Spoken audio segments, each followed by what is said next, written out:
Dieu prend soin de ceux qui le servent.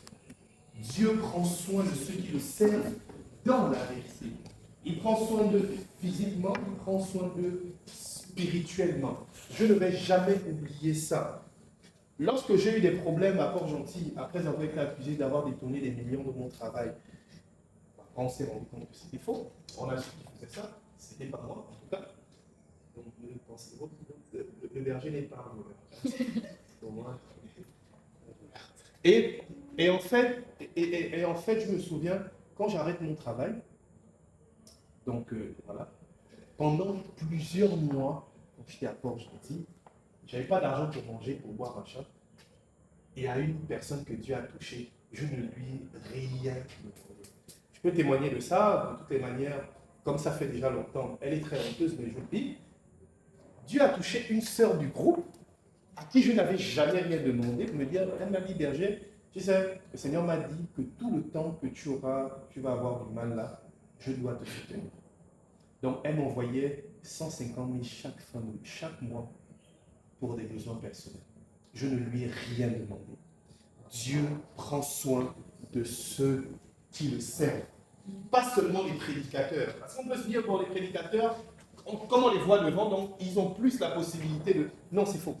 Dieu prend soin de ceux qui le servent. Amen. Et désolé, c'est pas... Qu'est-ce que je cherchais? Alors, le thème d'aujourd'hui, c'est la bénédiction d'André.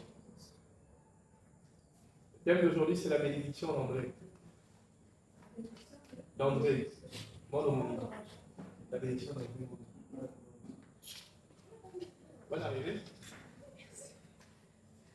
Donc, on parlait de la bénédiction d'André. Le rachat par la fin. Alors, il y a deux types de pécheurs. Il y a deux types de pécheurs. Il est écrit que tous ont péché, sont privés de la gloire de Dieu. Romains chapitre 6, verset 23 dit que le salaire du péché, c'est la mort. Le don gratuit de Dieu, c'est la vie éternelle. Mais tous ont péché. Mais il y a deux types de pécheurs. Et c'est pourquoi l'apôtre Jean va dire que celui qui pêche est du diable. Ça ne veut pas dire que toi qui pêches, tu es du diable. Ça veut dire qu'en fait, il y a deux types de pécheurs. Il y a des pécheurs qui sont du diable, et puis il y a des pécheurs qui sont de Dieu. Lorsque je dis « Je te salue Marie pleine de grâce, prie pour nous pauvres pécheurs », ça sont les pécheurs qui sont de Dieu. Quand si tu es un pécheur qui est du diable, quand tu fais cette prière, elle n'est pas efficace. Je nous explique. Les deux types de pécheurs sont les suivants. Le premier type de pécheur, c'est le pécheur qui est non converti. Le franc-maçon, le méchant, même quelqu'un de normal, mais qui vit ses péchés, c'est normal. Écoutez, je vais vous dire une chose. Tu n'es pas obligé d'être un gros pécheur pour être un pécheur. Lorsque quelqu'un est quelqu'un de bien en société, mais il n'a pas foi en Jésus-Christ, et qu'il est son propre Dieu, c'est suffisant non seulement pour qu'il aille en enfer, mais c'est suffisant pour qu'il soit un pécheur qui n'est pas de Dieu, qui n'est pas converti. Est-ce que vous comprenez? Vous êtes sûr qu'on sait comprendre? Avec Jésus, je vais vous dire une chose. En Israël, il y a un groupe qu'on appelle les Nazaréens. Je ne sais pas si c'est comme ça qu'on les appelle. Les Nazaréens, c'est des personnes qui croient en Jésus, mais ils ne sont pas rattachés à l'Église. Je sais pas si ils ne sont pas rattachés, mais ils sont du sang de Jésus, puisque c'est les Israélites. Est-ce que vous voyez? C'est les Juifs, les Israélites, des Juifs. Et donc, il y a des pécheurs qui ont une relation avec Jésus, mais ils continuent de pécher. Est-ce que vous comprenez? C'est deux types de pécheurs différents. Souvent, les personnes qui ne sont pas chrétiens vont vouloir nous faire honte ou nous enquiquiner comment? Ils vont dire, mais toi tu es chrétien, tu dis que Dieu, mais toi et moi on fait les mêmes péchés. Vous savez ça, non? Toi et moi on fait les mêmes péchés, où est la différence? En fait, non. Vous commettez peut-être certains péchés pareils, mais ce n'est pas la même réalité parce que pour vous, Jésus est mort. Et le sacrifice de Jésus est effectif et a de la puissance parce que vous l'avez accepté. C'est différent du pécheur qui, lui, ne l'a pas accepté et qui doit vivre la condamnation de son péché. Est-ce que vous voyez la différence? Être chrétien ne veut pas dire que nous devenons parfaits. Je ne suis pas parfait, vous ne l'êtes pas non plus. Être chrétien ne signifie pas que nous n'allons plus pécher. Lorsque l'apôtre Jean dit que celui qui pêche est du diable, ça veut dire celui qui pêche sans avoir Jésus dans sa vie est du diable. Par contre, celui qui pêche et qui a Jésus dans sa vie sera forcément emmené à regretter son péché et à faire l'effort de la conversion. Est-ce qu'on se comprend? Et il faut comprendre ça. Mais bien aimé, la sainteté humaine n'est pas une sainteté angélique. Ça veut dire que l'ange, lui, sa sainteté, c'est qu'il ne pêche jamais. L'être humain, sa sainteté, c'est qu'il pêche, mais il a un cœur vrai devant Dieu pour dire, Seigneur, je te demande pardon. Je reconnais le mal que j'ai fait. Aide-moi, je vais faire des efforts. C'est ça la différence. Je nous le dis pourquoi? Parce que un piège que les vrais et les bons chrétiens vivent, c'est quoi? C'est qu'ils veulent tellement plaire à Dieu qu'ils veulent avoir une sainteté angélique et ne plus commettre des péchés. Malheureusement, tout au long de leur vie, ils vont se rendre compte que ce n'est pas possible. On commet forcément des péchés. On commet toujours des péchés. Après, il y a des péchés quand même qu'un chrétien ne doit pas faire. Je veux dire, un chrétien ne doit pas faire vivre la pédophilie. Ça quand même, bon, c'est quand même des trucs. Ou bien ça, quand même, c'est... Oui, non, mais il y a des péchés qui ne sont pas de l'ordre de la faiblesse. Lorsque je suis chrétien, je suis faible quand même, donc je peux commettre des péchés. Mais il y a des péchés qui ne sont pas de cet ordre-là. Un exemple d'un péché qui n'est pas de cet ordre-là, c'est l'adultère. Un péché, l'adultère, la pédophilie, le viol, ce n'est pas de cet ordre-là. Ça, c'est la délivrance. Ça, on doit nous délivrer quand on commet ces choses-là. Deuxièmement, c'est le genre de choses, Dieu ne va pas dire que c'est pas ça ton écharpe dans la chair. On se comprend, non? Donc, si jamais tu violes les enfants et que tu dis que c'est ça ton écharpe dans la chair, dont l'apôtre Paul parle, c'est faux. Tu risques l'enfer en agissant comme ça. Mais, pour le reste, en tant qu'être humain, nous péchons. Et Dieu permet que nous péchons parce que ça nous donne de toujours travailler les vertus de l'humilité, les vertus de la repentance. Amen. Et donc, il y a deux types de pécheurs. Et le rachat de la croix intervient où? Le rachat de la croix intervient dans la vie de celui qui est pécheur, mais qui a accueilli Jésus dans son cœur, ou qui a une relation avec lui. À ce moment-là, la croix est efficace. L'erreur à ne pas commettre, c'est de ne pas croire. C'est de croire que parce que je suis chrétien et que je suis censé être quelqu'un de bien, je dois me convertir une seule fois. Ensuite, si je commets des péchés, l'amour de Dieu ne peut plus me pardonner et me racheter. C'est faux. Quels que soient les péchés que tu as commis, quel que soit le mal que tu as eu à faire, même si tu as commis les péchés que je viens de dire, l'amour de Dieu a pour vocation de toujours te tirer du mal pour t'élever vers lui. Amen. Je vais vous dire un truc grave, et malheureusement, ce n'est pas moi, mais c'est la vérité. Si c'était moi, ça n'allait pas se passer comme ça. Mais je ne suis pas Dieu. Même celui qui a commis des milliers de viols, s'il demande pardon à Dieu, le Seigneur peut lui pardonner, même si nous tous on n'est pas d'accord. Malheureusement, c'est vrai. Pourquoi? Parce que Dieu connaît les cœurs. Le Seigneur connaît le plus profond de notre cœur. Et je nous dis ça pourquoi? Pour que nous comprenions que s'il arrive à le faire avec eux, à plus forte raison, nous qui n'avons pas commis des milliers de trucs. Hein? Le Seigneur, à chaque péché que tu as commis, il a soif de te pardonner, il a soif de te restaurer autant de fois que tu as commis ces choses. Amen. C'est important de le croire. C'est important de le croire. Parce que si nous ne le croyons pas, nous allons vivre sous la culpabilité du démon. C'est important de le croire. Bien aimé, Dieu est terriblement miséricordieux.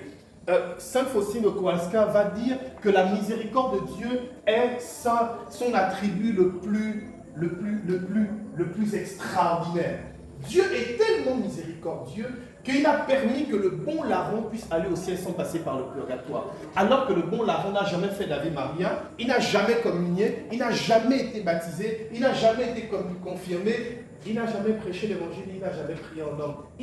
Le bon larron est même allé au ciel avant même que le Saint-Esprit ne descende sur les apôtres, dans Actes des Apôtres chapitre 2. Pourquoi? Parce que la miséricorde de Dieu est incommensurable. Et c'est pourquoi vous devez croire en cette miséricorde dans votre propre vie. C'est vrai que des fois, certains péchés que nous commettons nous condamnent, mais la miséricorde de Dieu est assez puissante pour lever la condamnation. Même dans la vie d'une personne qui avait déjà fait une promesse à Dieu. Il y a des gens qui ont fait des promesses à Dieu. Seigneur, je te promets maintenant que je suis chrétien, que je ne vais plus jamais commettre l'adultère. Je te promets que plus jamais je ne manquerai de respect à mon père. Plus jamais, Seigneur, je ne vais critiquer un homme de Dieu. Si tu as commis ça, même si c'est une promesse que tu as faite à lui et tu as juré devant Dieu, la miséricorde de Dieu est quand même assez grande pour ôter la condamnation. Écoutez, non seulement Dieu pardonne, mais il enlève la condamnation qui est dans notre vie. Amen. Non, c'est pas bien compris. Amen. Amen. Amen. Non seulement Dieu pardonne. J'ai des amis à moi qui étaient incapables d'avoir des enfants. Ils ont fait les erreurs qu'ils ont eu à faire et ils ne pouvaient pas avoir. On a prié, ils sont dans le disciple de Jésus. On a prié, ils ont eu leur premier enfant. Je pense qu'elle avait fait le témoignage dans Doris. Elle a fait le témoignage. C'est enregistré. C'est enregistré. Mais d'abord, pause.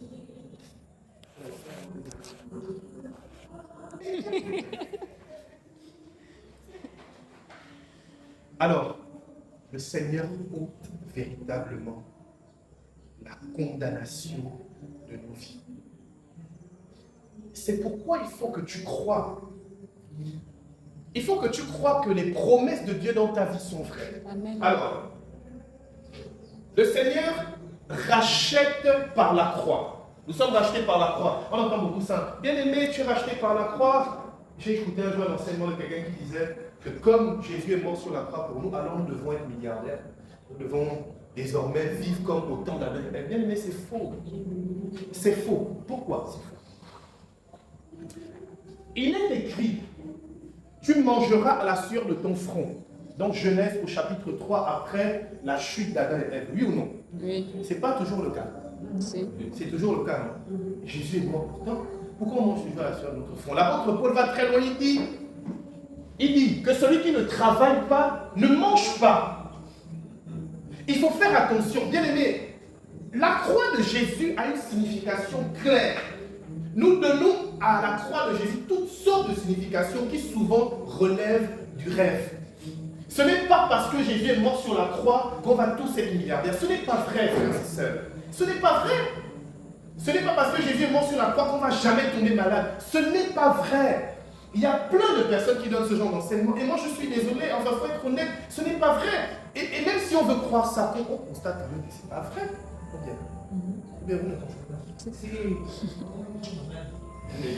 Moi, j'aimerais demander celui qui donne l'enseignement là, est-ce qu'il n'a pas souvent la grippe? Parce que vraiment, le fils qui a la grippe, c'est quand même assez maladie, n'est-ce pas la grippe? Des fois, c'est un virus. C'est un virus, voilà. Et ça rend malade. La croix de Jésus ne nous donne pas des vies à l'eau de rose, ou bien une vie dénuée de, je ne sais pas moi, de toute souffrance. C'est faux! Ce n'est pas ça l'évangile. L'évangile de Jésus-Christ, c'est pas bien aimé. Jésus est mort sur la croix. Jésus, cadeau. J'aime bien le son là. Cadeau. Jésus prend. Attends, Jésus donne cadeau. Vous êtes sûr que Jésus donne cadeau? Donc soyons honnêtes, Jésus donne cadeau. Non, on chante ça. C'est vrai, on chante ça. Moi, j'ai un chose. Mais soyons honnêtes. Tout a un prix. Cadeau. Non, mais soyons honnêtes. C'est un prix. Jésus ne donne pas cadeau. Déjà, même le salut n'est même pas cadeau. Le salut demande que tu puisses adhérer à l'œuvre de Dieu dans ta vie. Amen. Je voulais d'abord régler ça et je vais au bout de mon enseignement. Alors, que signifie le rachat par la croix? Le rachat par la croix. 1 Corinthiens chapitre 9, verset 27 parle du fait qu'il faille lutter pour son salut. L'apôtre Paul dit, je traite durement mon corps pour qu'après avoir annoncé l'évangile aux autres, je ne sois pas moi-même condamné. Bien aimé, si Jésus donnait tout cadeau, l'apôtre Paul pouvait avoir peur de son propre salut. Est-ce que si Jésus donnait tout cadeau, l'apôtre Paul allait dire qu'il arrive à servir Dieu et à se contenter de beaucoup, mais il arrive à servir Dieu aussi, à se contenter quand il y a peu. L'apôtre Paul devait être milliardaire. Je ne sais pas. Frères et sœurs, Jésus, à cause de sa croix, nous a rachetés. Mais il a racheté nos âmes. Amen. D'abord. C'est parce qu'il a racheté nos âmes que quand nous mourrons, nous allons au ciel. C'est la première chose. Et c'est la chose la plus importante. Nous allons au ciel. Le chrétien ne meurt pas. il rentre dans la vie. Amen. Amen. Il y a quelques personnes ici, on a déjà eu dans le groupe des personnes qui témoignent de ce qu'elles ont eu des visites en enfer et au ciel. Donc, je ne sais pas si vous étiez là, c'était des témoignages merveilleux. Parmi ces personnes-là, il y a ma petite soeur là-dedans. Des personnes qui ont vu le ciel, qui ont vu cette gloire de Dieu-là, qui est énorme. Je me rappelle, je devais avoir 15 ou 16 ans, il y a une soeur qui me disait, André, bon, en tout cas, on discutait, et puis je lui disais, non, combien quand même ce tel péché, en tout cas, je n'étais pas de bonne influence à cette période-là pendant au moins 2-3 jours. Toute mon enfance, j'étais quelqu'un de bien, mais pendant 2-3 jours, j'ai pas été quelqu'un de bien. Et malheureusement, pendant les 2-3 jours, elle était à côté de moi. C'était ma soeur. Et je lui disais, mais toi aussi, c'est pas grave si tu fais ça, si tu...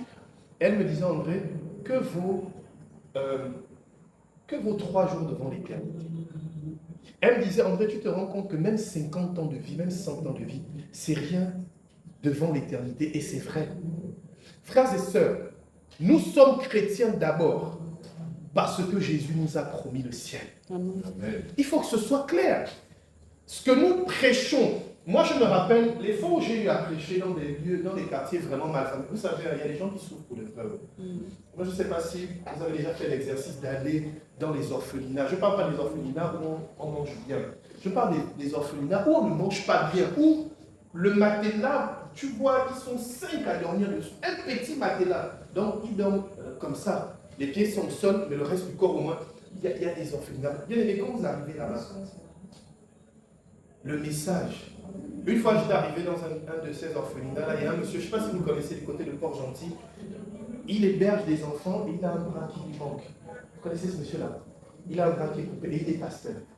Il a un bras, il est manchot, il est pasteur. Et puis, il m'a dit, non mais frère André, est-ce que tu veux dire quelque chose? Ce n'est pas des catholiques. Et puis là, je me dis, mon Dieu, je voulais me dire, mais Seigneur, je dis quoi? Déjà, je n'ai pas d'argent, j'aimerais bien, mais je dis quoi? Et là, Jésus me dit, n'oublie pas que l'évangile, c'est le ciel. Et là, je m'approche, je leur dis, écoutez, je ne sais pas ce que vos vies vont devenir, mais je sais une chose, c'est que si vous croyez en Jésus, vous irez au ciel. Et là, les enfants qui étaient là se sont mis à pleurer. Il y a certains d'entre eux qui étaient tellement touchés par la grâce de Dieu, qui disaient, André, tonton André, on veut aller au ciel, comment on fait? Frères et sœurs, Jésus, par sa croix, le rachat de la croix de Jésus, c'est d'abord pour le ciel. Amen. Deuxièmement, le rachat de la croix nous garde et détruit l'influence des démons. Ça veut dire quoi? Et c'est le dernier point. Ça veut dire que le plan que le démon a pour ta vie, par la croix, ce plan est obsolète. Amen. Écoutez, et c'est là où maintenant il y a la subtilité liée à la richesse, à tout ce que nous voulons. Le rachat de la croix, ce n'est pas que Jésus est mort pour que nous ayons une vie à l'eau de rose. Le rachat de la croix, c'est pour que le plan de Dieu, et seul le plan de Dieu se réalise dans ta vie. Amen. Si dans le plan de Dieu, tu dois être riche, le rachat de la croix est fait pour que tu deviennes riche. Si dans le plan de Dieu, tu dois prêcher l'évangile et faire des miracles, le rachat de la croix, c'est pour que ça se passe. Si dans le plan de Dieu, c'est-à-dire que, et comme nous savons que le plan de Dieu est infiniment plus grand que ce que nous-mêmes nous aurons imaginé pour nos propres vies, alors oui, nous pouvons croire que nous allons être heureux déjà sur la terre parce que Jésus est mort. Est-ce qu'on se comprend? C'est-à-dire que le plan de Dieu pour nous est un plan de bonheur. Et la croix de Jésus est venue racheter ce plan-là pour que ce soit ce plan-là qui soit applicable dans nos vies et qui soit vécu. Amen. Amen. Bien aimé, le rachat de la croix nous apprend quelque chose d'important. Écoutez-moi bien. Lorsque Jésus meurt, il revient à la vie, il ressuscite. Les apôtres vont être au Sénat. Ils vont attendre le Saint-Esprit. Quand le Saint-Esprit vient, quel est le premier don que le Saint-Esprit donne? C'est le don des dons. Il n'a pas donné d'abord la prophétie, il n'a pas donné les paroles de connaissance immédiate, pas le don de guérison, pas le don de se retrouver à 2 endroits en même temps, pas le don de prophétiser avec les détails. Le premier don qu'il a donné, c'est ce don des langues. Pourquoi? Parce que le Seigneur voulait nous enseigner que dans tout ce que nous allons faire, nous devons le faire dans l'esprit. Amen. Quand tu pries en esprit, le but c'est de te connecter au Saint-Esprit pour vivre dans l'esprit. C'est pourquoi ça s'appelle prière dans l'esprit. Mais bien aimé, c'est important en tant que chrétien pour ne pas taper poteau. Vous savez ce que ça veut dire taper poteau, non? Si tu ne veux pas taper poteau dans ta vie, si tu ne veux pas être un chrétien aigri, il faut apprendre à écouter Dieu pour son plan dans ta vie. Amen. Est-ce que vous comprenez maintenant? Amen. Si je ne sais pas ce que Dieu attend de moi, et si je ne connais pas son plan dans ma vie, je vais taper poteau parce que je serai aigri. Je vais me fabriquer moi-même un plan, et comme Dieu ne m'a rien dit et je ne sais pas, je serai aigri parce que moi je vais vouloir être milliardaire, mais le Seigneur a peut-être prévu que je sois juste millionnaire. Est-ce que vous voyez un peu? C'est pourquoi la prière est importante. Celui qui ne prie pas sera un chrétien aigri. Celui qui ne prie pas va être un chrétien sans puissance. Celui qui ne prie pas va être un chrétien qui ne sera pas sensible à l'esprit. Celui qui ne prie pas ne sera pas un chrétien qui va vivre dans la joie. Celui qui ne prie pas va être un chrétien qui va faire seulement l'expérience de la compromission. Parce qu'il ne saura pas à quel sens se vouer. Mais bien aimé, quand je connais le plan de Dieu dans ma vie, après lui, il y a une part de mystère. Vous voyez, dans ce que Dieu fait, il y a des moments où il va te dire, la foi, mais le Seigneur nous donne toujours les grandes lignes. Écoutez, Dieu donne toujours les grandes lignes. Il ne te dit pas tout. Il va te dire, tu seras riche. Mais il ne va pas te dire comment. Est-ce que vous voyez? De temps en temps, il peut te dire comment. Mais il ne va pas te dire qu'il y aura un moment donné, les impôts vont se frapper. Et puis là, c'est Ida Fleur qui va t'appeler un de tes dieux, tiens 30 millions, tu me rembourseras là ça. Est-ce que vous comprenez? Dieu donne les grandes lignes.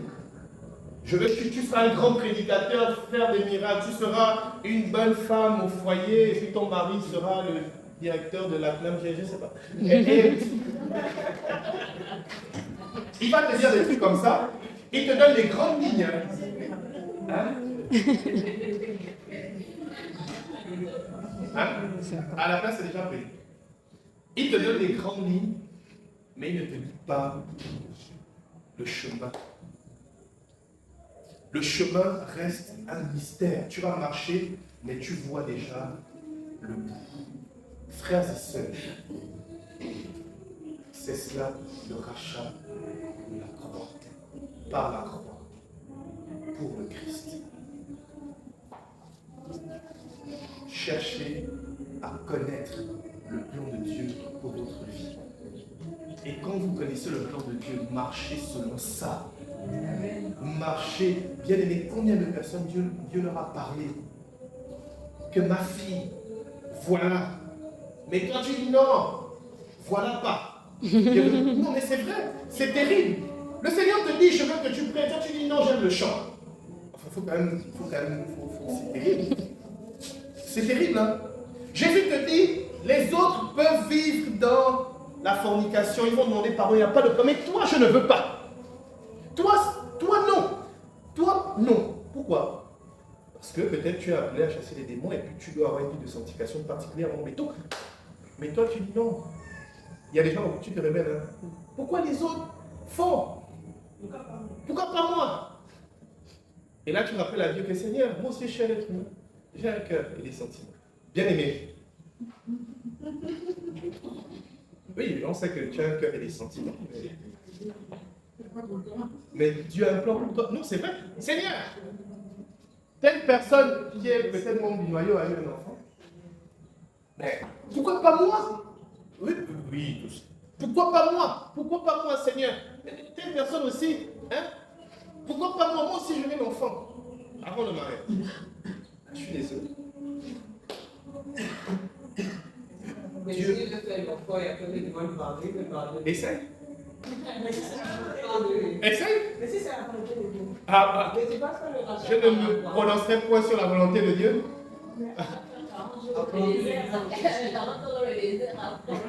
Non, mais tu fais l'enfant, mais après. Oui, non, c'est-à-dire que tu fais ton enfant, mais après tu as 40 ans dans le désert. Est-ce que vous savez, je vous dis une chose. Est-ce que vous savez que chacun d'entre nous. Alors, mets pause à ça.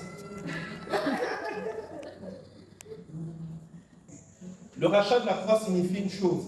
C'est que la mort de Jésus et son sang qui a coulé sur la croix nous ouvre la porte pour que le plan de Dieu s'accomplisse dans nos vies. Écoutez, le monde n'a aucun pouvoir sur un chrétien.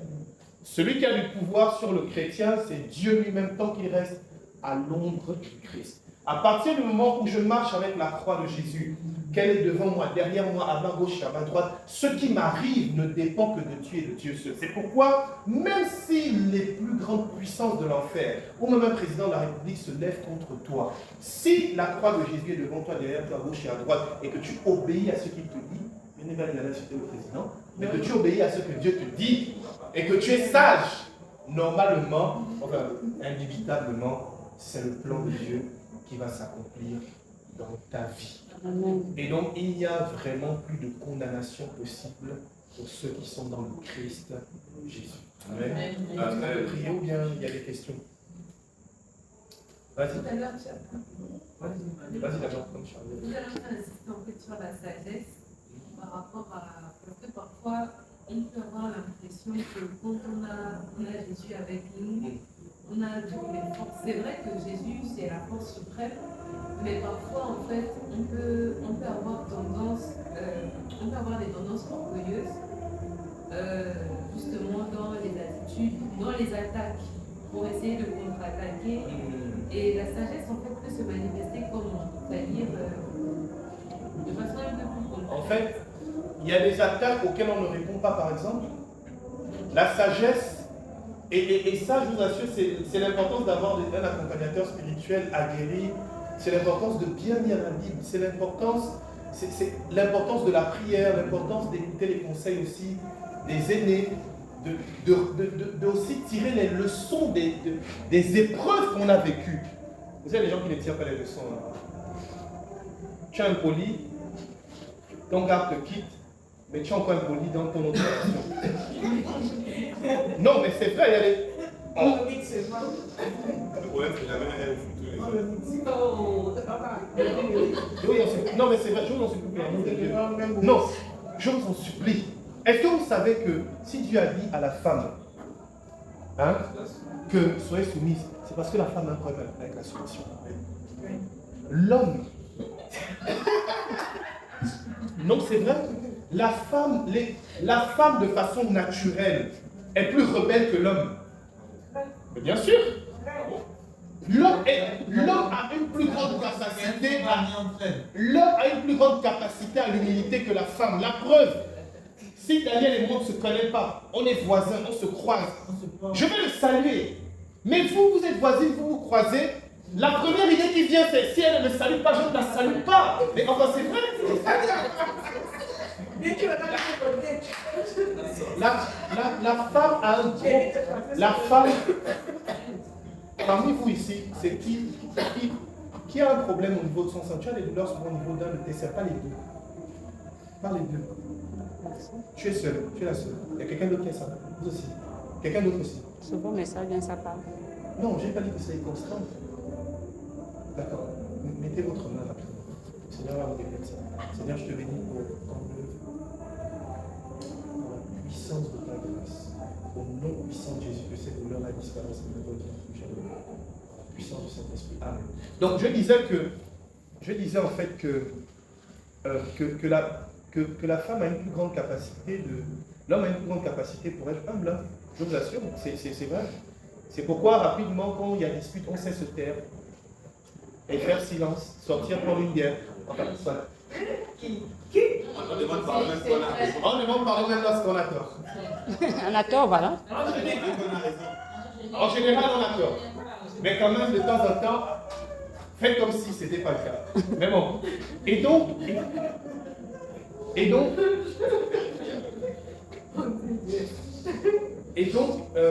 tu disais quoi tout à l'heure? Tu demandais. La sagesse. La sagesse, voilà.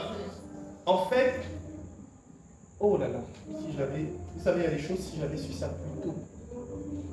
La sagesse t'apprend qu'il faut même être stratège avec Dieu dans comment tu combats dans ta vie.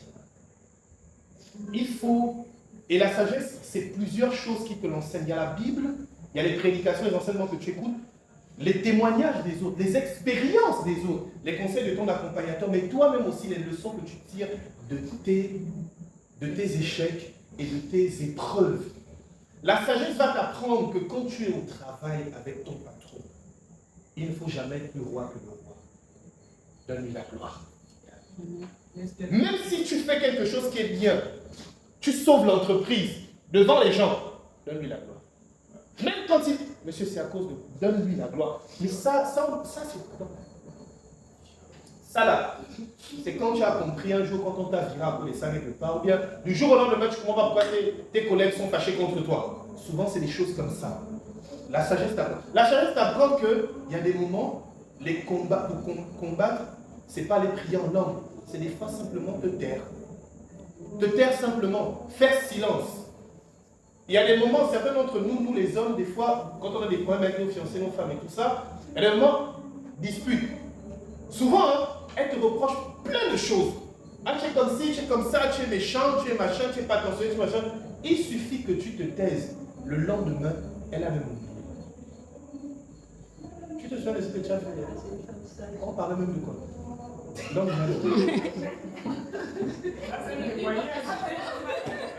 c'est pas le cas. C'est une confession. Ça, c'est une femme sage. Voilà. Et ça, pour grandir en sagesse, il faut écouter. Celui qui n'écoute pas ne grandit pas. C'est pourquoi on dit qu'il y a seulement les IMBE, CILE qui ne changent pas. Il faut écouter. Mais bien aimé, il faut écouter. La sagesse grandit parce qu'on écoute. C'est pourquoi les hommes doivent écouter leurs femmes et les femmes doivent écouter leurs hommes. Et les amis doivent apprendre à s'écouter. Et on doit souvent apprendre à s'écouter. Joyce Meyer, un jour, une de ses fidèles est venue lui dire il faut arrêter de porter des hauts talons. Elle a continué. En fait, elle a failli, elle a frôlé le fait qu'on amputé. Oui, à cause de ça, elle avait compris qu'en fait, c'était de la... Elle n'a plus jamais... Elle ne porte plus les... À cause de ça, il faut savoir écouter. Et donc, je finis mon enseignement comme ça, on va prier.